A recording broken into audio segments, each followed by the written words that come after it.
안녕하세요. 미래기술 신사업 카페 뉴스 읽어주는 바리스타 이원기입니다. 오늘 중간브리핑 244호에 게재된 탄소 중립에서 승리한다. 선진 기업들의 전략과 구체적인 도전이라는 내용으로 니케이 모노스쿨이 6월호 35에서 67페이지에 게재된 특집 기사를 요약 번역하여 소개합니다. 탄소 중립, 카본 뉴트럴을 위한 움직임이 가속화되고 있는데 그 영향은 한 기업에 그치지 않고 제품의 제조 과정뿐만 아니라 원재료 생산부터 제품의 폐기 단계에 이르기까지 서플라이 체인 전체에 파급되고 있습니다. 관망적인 태도를 취하던 기업들도 서둘러 대책을 세우기 시작했으며 탄소 중립을 비용이 아닌 기회로 전환하기 위해 안간힘을 쓰고 있는 선진 기업들의 전략과 구체적인 도전 내용을 살펴봅니다. 파트 1은 총론으로 탄소 중립, 즉 이산화탄소의 배출량을 흡수량으로 상쇄하여 실질적인 CO2 배출량을 제로로 만들기 위한 대처는 광범위하고 실현에 필요한 기술 또한 매우 다양하며 CO2가 대기 중으로 방출되는 타이밍은 제조업의 직접적인 사업 활동에만 한정된 것은 아닙니다. 또한 대기 중으로의 CO2 방출량을 줄이는 것만이 대책이 아니라 화석 연료를 최대한 소비하지 않고 CO2 순환을 실현하는 것에 탄소 중립의 본질적인 의의가 있습니다.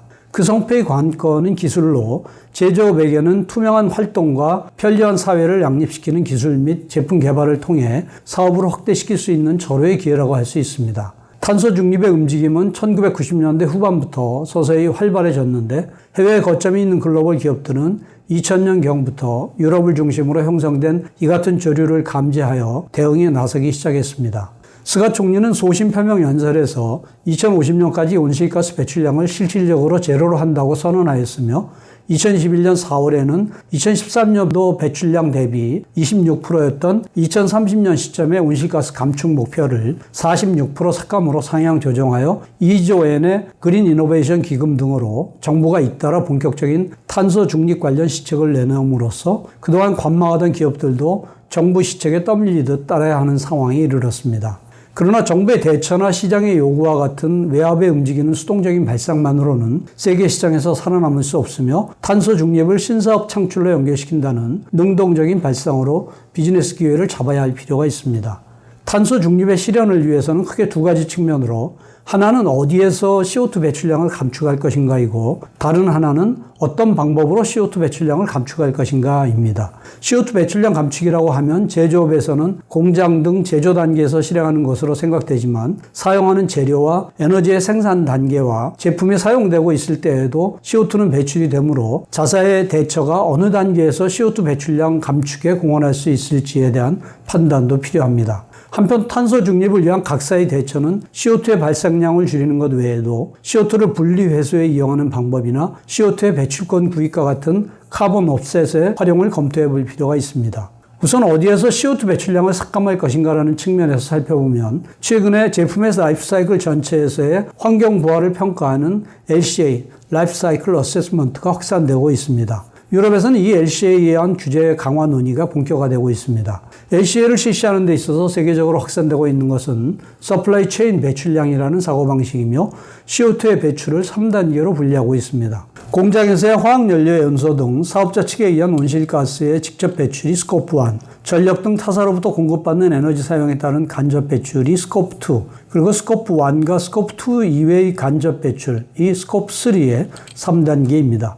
스코프 1과 스코프 2의 대책으로 이미 설비의 전동화와 공장과 오피스의 절전, 성에너지 등을 추진하고 있는 기업도 많으며 스코프 2에 관해서는 에너지 사업자 측의 탈탄소화를 위한 대처에 기댈 수밖에 없는 부분도 많지만 액체 암모니아를 연료로 사용해 안정적인 연소 기술을 개발하는 도쿠 대학과 같은 사례도 늘어나고 있습니다. 최근에 각 기업이 주력하기 시작한 것이 스코프 3로 특히 제품 사용 시의 CO2 배출량 감축인데 고마스가 건설 기계의 전동화를 추진하고 있는 것도 스코프 3를 감안한 것으로 사용 시의 CO2 배출량 감축이라고 하는 점에서 선행하는 자동차 업계에서는 전동화뿐만 아니라 바이오 연료 등 새로운 탄소 중립 연료에 대한 관심도 높아지고 있습니다. 스코프 3에는 또 한 가지 중요한 요소가 있는데 서플라이 체인의 상류에 해당하는 재료로 화석 연료 유래의 원료를 사용해 제조 시에 대량 에너지를 소비하는 재료를 채택한다면 CO2 배출량을 삭감할 수가 없습니다. 탄소 중립 실현에서 생각해야 하는 중요한 또 하나의 측면이 CO2 배출량을 어떻게 감축할 것인가인데 배출하지 않는다 또는 배출량을 줄인다와 배출한 CO2를 회수 재이용한다 중에서 어느 한쪽을 선택해야 하는 것이죠. 탄소 중립의 여명기에 많은 기업이 잇따라 새로운 기술을 개발하여 확산되고 있는 거대 시장으로의 참여를 시도하고 있는 가운데 급격히 진전되는 변혁을 전환점으로 인식하여 새로운 사업의 전개를 도모할 자세가 필요합니다. 자동차 업계의 대응으로는 일본 자동차 공업회가 탄소 중립에 전력을 다하겠다고 반복해서 표명하고 있으며 금년 3월의 정례회견에서는 에너지 정책과 세트로 논의할 필요가 있다고 지적하고 이번에는 수소로 만드는 이 연료와 바이오 연료 등 탄소 중립 연료의 중요성을 강조하였습니다. 탄소 중립 연료를 사용하면 엔진차는 하이브리드카 수준으로, 하이브리드카는 플러그인 하이브리드카 수준으로, 플러그인 하이브리드는 전기차 수준이 됩니다. 신차뿐만 아니라 보유 차량을 포함한 모든 차량에서 CO2를 줄일 수 있게 되며 선박이나 항공기 등 자동차 이외의 산업에도 응용할 수 있다고 합니다. 지금 일본에서는 신차의 전동화율이 세계 제2위인 약 35%이지만 보유 차량인 약 8천만 대에 대해서는 전동화율이 10%로 밑도는 수준입니다. 그 중에서 무배출 시스템 차량인 전기차나 수소연료 전기차의 비율은 한층 더 낮으며 그 수는 극히 적습니다. 차량의 보유기간이 장기화되고 있는 가운데 보유차에 대해서도 손을 쓰지 않으면 일본은 탄소 중립을 달성할 수 없다고 말합니다. 유럽위원회에서 2019년경부터 시작한 LCA에 의한 규제와 논의 결과가 조금씩 가시화되고 있는데 예를 들어 전기차 등의 배터리에 대해 2024년부터 LCA에 의한 CO2 배출량 신고를 의무화하기로 결정했습니다. 배터리 이외의 자동차 소재에 대한 규제는 아직 알 수 없으나 2023년경에 골자가 정해질 것이라고 합니다. 다만 LCA 관점에서 전기차는 가솔린차에 비해 소재 및 차량 제조 시의 CO2 배출량 비율이 크기 때문에 제조 시의 CO2 배출량이 큰 부품이나 소재가 자동차에 사용될 수 없게 될 가능성이 높아집니다. 제조 시의 CO2 배출량에서는 경량화 재료로의 이용이 확산되고 있는 탄소 섬유 강화 플라스틱이나 알루미늄 합금 등도 역풍을 맞게 되는데 재료업체는 제조 과정에서의 열 에너지 삭감 및 재생 가능 에너지로의 전환과 재활용 기술의 도입을 추진하고 있습니다. 재활용에 관해서는 사용자 측인 자동차 제조사의 각사가 대처에 협력하고 있습니다. 예를 들면 닛산은 2021년 1월 북미에서 발매한 신형 서브인 로그에서 처음으로 알루미늄 합금제 부품에 클로즈드 루프 리사이클링을 채택했다고 발표했는데 차량 조립 공장에서 발생한 알루미늄 합금 단재 스크랩을 분리해 UACJ나 미국 아르코믹 등의 알루미늄 제조사의 공장으로 보내 재활용을 합니다. 파트 2는 각사의 전략으로 2035년까지 탄소 중립을 목표로 하는 덴소는 자동차 부품의 열 효율 향상과 배출가스의 후처리 등으로 축적해온 기술력을 결집하여 새로운 분야를 개척함으로써 사업의 기반으로 삼는 것도 시야에 넣고 있습니다. 2021년 1월부터 환경 뉴트럴 시스템 개발부를 신설하여 활동을 가속화하고 있습니다. 코마스는 2022년 3월까지의 중기 경영 계획에서 본업을 통한 ESG 과제 해결을 경영 목표로 내걸고 있으며 ESG 과제의 해결과 수익 향상의 선순환에 의한 지속적인 성장을 지향하며 그 활동 중 하나가 환경 부담을 줄이는 것입니다. 구체적으로는 2030년까지 이산화탄소 배출량을 2010년 대비 50% 감축한다는 목표를 내걸고 있으며 재생 가능 에너지의 사용률도 2030년까지 50%까지 끌어올린다는 목표입니다. 금년 3월 가장 빨리 글로벌에서의 탄소 중립 달성을 선언한 DMZ 모리점기의 배경에는 환경의식이 높은 독일 거점의 존재가 있었으며 태양광 발전 및 바이오매스 발전 등의 재생가능 에너지 외에 카본 옵셋의 활용에도 적극적입니다. 금년 3월에는 세계에서 생산하는 전 제품의 부품 조달부터 출하까지의 공정에서 탄소 중립을 달성하고 있으며 2022년에는 서플라이 체인 전체에 대한 탄소 중립 달성을 목표로 합니다. 브리지스톤의 글로벌 CEO는 2020년 말부터 탄소 중립으로의 대처를 강화한다고 표명하며 사업 활동에서 배출하는 이산화탄소를 2011년 대비 30% 감소했던 기존 목표보다 삭감폭을 늘려서 50%로 줄인다는 목표를 설정하였습니다. 회사 공개 자료에 따르면 2011년 CO2의 배출량은 연간 약 450만 톤, 이것을 2030년에는 220만 톤 전후로 줄여 2050년까지 탄소 중립화를 목표로 합니다.